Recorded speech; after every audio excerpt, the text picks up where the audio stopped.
Hi friends, എല്ലാവർക്കും സുരേഷ് ബ്ലോഗിലേക്ക് സ്വാഗതം. അപ്പോൾ ഫ്രണ്ട്സ്, ഞാൻ ഇപ്പോൾ ഇങ്ങനെ വീഡിയോ ആയിട്ട് നിങ്ങളുടെ മുന്നിലോട്ട് വന്നിരിക്കുന്നത് കാലാവസ്ഥ അപ്ഡേറ്റുകൾ നിങ്ങളുമായിട്ട് ഷെയർ ചെയ്യാനാണ് വന്നത്. ഓറഞ്ച് അലേർട്ട് വരെ പ്രഖ്യാപിച്ചിരിക്കുന്നു. അപ്ഡേറ്റുകൾ അറിയാൻ നേരെ വീഡിയോയിലോട്ട് പോകാം. ഇന്ന് അലർട്ടുകളൊന്നുമില്ല. നാളെ 1-ാം തീയതി യെല്ലോ അലേർട്ട് ഉള്ളത് ആലപ്പുഴ, കോട്ടയം, എറണാകുളം, ഇടുക്കി, തൃശ്ശൂർ, പാലക്കാട്, മലപ്പുറം എന്നീ ജില്ലകളിലാണ്.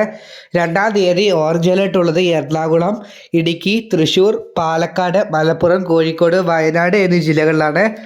2-ാം തീയതി യെല്ലോ അലേർട്ട് ഉള്ളത് തിരുവനന്തപുരം, കൊല്ലം, പത്തനംതിട്ട, ആലപ്പുഴ, കോട്ടയം, കണ്ണൂർ, കാസർഗോഡ് എന്നീ ജില്ലകളിലാണ്. 3-ാം തീയതി ഓറഞ്ച് അലേർട്ട് ഉള്ളത് മലപ്പുറം, കോഴിക്കോട്, വയനാട്, കണ്ണൂർ, കാസർഗോഡ് എന്നീ ജില്ലകളിലാണ്. യെല്ലോ അലേർട്ട് ഉള്ളത് പത്തനംതിട്ട, ആലപ്പുഴ, കോട്ടയം, എറണാകുളം, ഇടുക്കി, തൃശ്ശൂർ, പാലക്കാട് എന്നീ ജില്ലകളിലാണ്. 4-ാം തീയതി യെല്ലോ അലേർട്ട് ഉള്ളത് തൃശ്ശൂർ, പാലക്കാട്, മലപ്പുറം, കോഴിക്കോട്, വയനാട് എന്നീ ജില്ലകളിലാണ്. ഇടിമിന്നൽ ജാഗ്രത നിർദ്ദേശവുമായി ബന്ധപ്പെട്ട് പറയുകയാണെങ്കിൽ ഇന്ന് നവംബർ 30 മുതൽ ഡിസംബർ 4 വരെ കേരളത്തിൽ ഒറ്റപ്പെട്ട ഇടങ്ങളിൽ ഇടിമിന്നലോട് കൂടിയ മഴയ്ക്ക് സാധ്യതയുണ്ടെന്ന് കേന്ദ്ര കാലാവസ്ഥാ വകുപ്പ് അറിയിച്ചു.